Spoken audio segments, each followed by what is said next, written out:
कांग्रेस के एक पूर्व विधायक के बेटे ने अपनी बीवी को गोली मारी और फिर खुद भी आत्महत्या कर ली अपनी कनपट्टी पर गोली मारकर। जी हाँ, उत्तर प्रदेश का ये फिरोजाबाद का मामला है, जहां पर गबन के मुकदमे से बहुत ज्यादा परेशान थे कांग्रेस के एक पूर्व विधायक के बेटे, जिनका नाम है राकेश यादव। राकेश यादव खुद और उनकी पत्नी दोनों को इस दुनिया से ले चले क्योंकि वो परेशान हो चुके थे। कोर्ट पर जो तारीख आती है उसमें भी जाना उन्होंने बंद कर दिया था और उनका कहना है कि मैंने कई पार्टियों से मदद मांगी थी कि किसी बड़े नेता ने मुझ पर ये झूठे आरोप लगाए हैं, मेरा इन सब चीजों से कोई लेना देना नहीं है। और इन चीजों से जब वो इतने परेशान हो गए कि पानी सर से ऊपर चला गया। अब हैरानी की बात यह कि आप जब फैमिली बैकग्राउंड सुनेंगे तो आपको समझ नहीं आएगा कि इतनी पावर होने के बाद, इतना सब होने के बाद आखिर किस दबाव में आके इन्होंने आत्महत्या का कदम उठाया और अपनी बीवी को भी गोली मार दी, या फिर इसके पीछे कोई और रहस्य है। तो वीडियो के अंत तक जरूर बने रहिएगा। देखिए, सबसे पहली बात तो मैंने आपको बता दी कि फिरोजाबाद के पूर्व कांग्रेस विधायक जगदीश यादव, उनके बेटे हैं ये राकेश यादव। 68 वर्ष इनकी उम्र थी और इनकी पत्नी राममूर्ति 66 वर्ष उनकी उम्र थी। दोनों की गोली की वजह से हत्या हो जाती है। हालांकि जो राकेश है उनकी तो मौके पर ही मौत हो गई थी और जो पत्नी, उन्हें जब अस्पताल ले जाया गया तब उन्हें मृत घोषित किया गया था। उससे पहले थोड़ी सांसें चल रही थी, वो गंभीर हालत में थी। जब ये सब कुछ हुआ उस वक्त घर में इनकी दोनों बेटियां, छोटा दामाद और एक भतीजा, ये सभी अच्छी पोस्ट पर, अच्छे कॉलेजेस में, कोई टीचर है, कोई डॉक्टर है, ये सभी वहां पर काम करने वाले थे। और इनका जो बड़ा दामाद है वो भी एक बड़ा अधिकारी है। इन सभी की पावर होने के बावजूद भी इनका कोई भी काम लीगली तरीके से अच्छे से नहीं हो पा रहा था। इतना वजन पड़ रहा था किसी बड़े राजनेता का।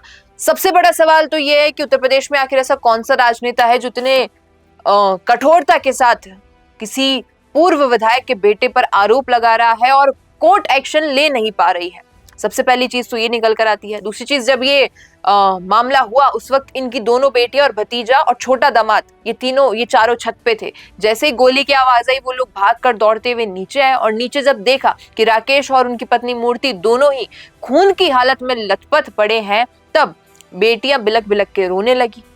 थोड़े होशोआवाज में दामाद और भतीजा थे, उन्होंने आसपास के लोगों को सूचित किया, बड़े बड़े अधिकारी, क्योंकि इनके जानने पहचानने वाले थे। सभी लोग मौके पर पहुंचे और फिर इन्हें अस्पताल ले जाया गया, जहां पर मैंने आपको जैसा बता दिया कि राकेश तो ऑलरेडी ही मृत घोषित किए जा चुके थे, लेकिन पत्नी को भी वहां पर मृत घोषित किया गया। पोस्टमार्टम हुआ, लेकिन जांच पड़ताल अब इस मामले की चलेगी कि आखिर ये कदम क्यों उठाना पड़ा राकेश को।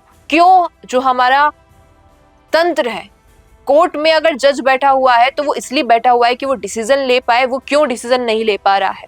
इतनी बड़ी उम्र में आखिर ये इससे क्यों इतना परेशान हो गए थे कि इन्हें ये कदम उठाना पड़ा कि खुद तो गए जो गए, अपनी बीवी को भी साथ लेके जाना पड़ा। हो सकता है कोई और नया एंगल इस केस में निकल कर आ जाए, क्योंकि अगर इन चीजों से, कोर्ट के मामले से और कोर्ट कचहरी से परेशान थे तो खुद इस दुनिया से चले जाते। बीवी को साथ में लेकर जाना, बीवी पर गोली मारना, क्या कोई और मामला इसमें हो सकता है? क्या कुछ आपकी राय है, लिखिएगा कमेंट में। बिजनेस अच्छा हो सकता है, लेकिन अगर नाम नहीं दिखा तो पहचान कैसे बनेगी?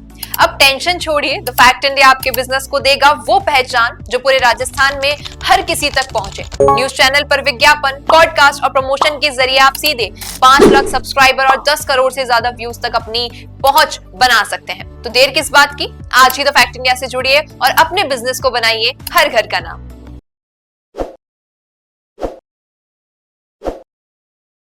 ताज़ा खबरों के लिए विजिट करें द फैक्ट इंडिया की वेबसाइट और डाउनलोड करें द फैक्ट इंडिया ऐप।